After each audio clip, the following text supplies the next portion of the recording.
Praise the Lord. நிர்மூலத்தை நோக்கி உலகம் சென்று கொண்டிருக்கும் இந்த காலகட்டத்தில் நமக்கு துணை நம் இயேசு ஒருவர்தான் என்பதை நாம் அனைவரும் உணர ஆரம்பித்திருக்கிறோம். ஒரு பிரச்சனையிலிருந்து தப்பிக்க இயேசுவும் ஒரு வழி என்பதை விட்டுவிட்டு இயேசுதான் ஒரே வழி என்பதை உணரும் காலகட்டத்தில் நாம் வாழ்ந்து கொண்டிருக்கின்றோம்.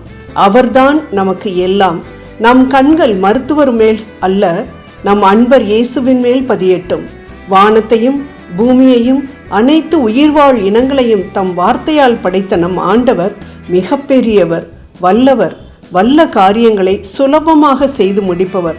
கற்பனையில் கூட நினைத்து பார்த்திராத வல்லமையான காரியங்களை அதிசயத்தக்க முறையில் அற்புதமாக நடத்துபவர்.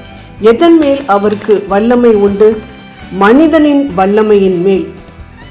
லூக்கா 5:5 நாம் வாசிக்கின்றோம், ஐயா, இரவு முழுவதும் நாங்கள் பாடுபட்டு உழைத்தும் ஒன்றும் கிடைக்கவில்லை, ஆயினும் உமது சொற்படியே வலைகளை போடுகிறேன் என்ற பேதுருவுக்கு வலைகள் கிழியத்தக்கதாக மீன்கள் கிடைத்ததை நாம் இங்கே காண்கிறோம். பேதுரு மீன்பிடி தொழிலில் கை தேர்ந்தவன். எந்த இடத்தில் எவ்வளவு ஆழத்தில் வலை போட்டால் மீன் கிடைக்கும் என்பதெல்லாம் நன்கு அறிந்தவன். அதாவது மீன் பிடிக்கும் அறிவு நிறைந்தவன். ஆனால் அந்த மனித அறிவு அவனுக்கு உதவி செய்யவில்லை.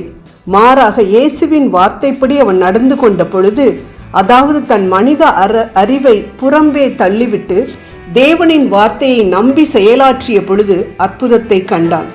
யோசபாத் மன்னனும் கூட தன்னை எதிர்த்து வந்த ஏராளமான படைகளை தன் மிகச்சிறிய படையினால் வெல்ல முடியாது என தன் மனித அறிவு சொன்னாலும், படைகளின் ஆண்டவர் எனக்கு வெற்றி தருவார் என 100% நம்பிக்கையோடு அப்படையை எதிர்த்து துதி பாடல் பாடிக்கொண்டு சென்ற பொழுது கத்தியின்றி இரத்தமின்றி தங்கள் படைகளின் சுண்டு விரல் கூட எதிரிகளின் மேல் படாமல் வெற்றி கண்டது எப்படிப்பட்ட அதிசயம் என்பதை 2 குறிப்பேடு 20:22 நாம் வாசிக்கின்றோம்.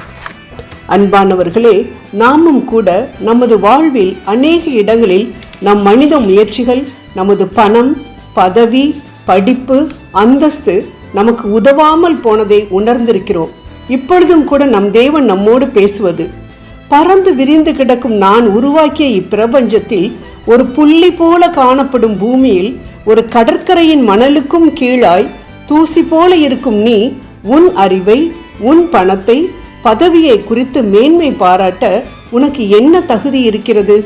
அறிவிலேயே இன்று இரவே உன் உயிர் உன்னை விட்டு பிரிந்துவிடும். அப்பொழுது நீ சேர்த்து வைத்தவை யாருடையதாகும் என்று லூக்கா 12:20 இயேசு சொல்வதை நாம் பார்க்கின்றோம். தமது பெயரை நிலைநாட்ட வேண்டும் என்ற நோக்கத்தோடு கட்டப்பட்ட பாபேல் கோபுரத்தை தொடக்க நூல் 11:4, நான் என்ன செய்தேன்? கடவுளே நினைத்தால் கூட இந்த கப்பலை மூழ்கடிக்க முடியாது என்று கூறப்பட்ட டைட்டானிக் கப்பலுக்கு நேர்ந்தது என்ன?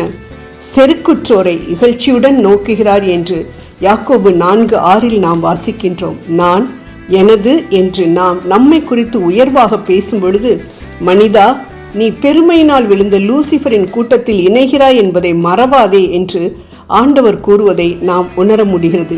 இப்பொழுதும் கூட தேசம் விட்டு தேசம் பாயும் அணு ஏவுகணைகளை தயாரித்த மனிதனால் கண்ணுக்கு தெரியாத ஒரு கிருமியை, கொரோனா வைரஸ் என்ற அந்த கிருமியை முழுவதுமாக அழிக்க ஒரு மருந்தை கண்டுபிடிக்க முடியவில்லை என நினைக்கும் பொழுது மனிதனின் வல்லமை நம் தேவனின் வல்லமைக்கு முன் எவ்வளவு வலிமை இல்லாதது என்று தெரிந்து கொள்ள முடிகின்றது.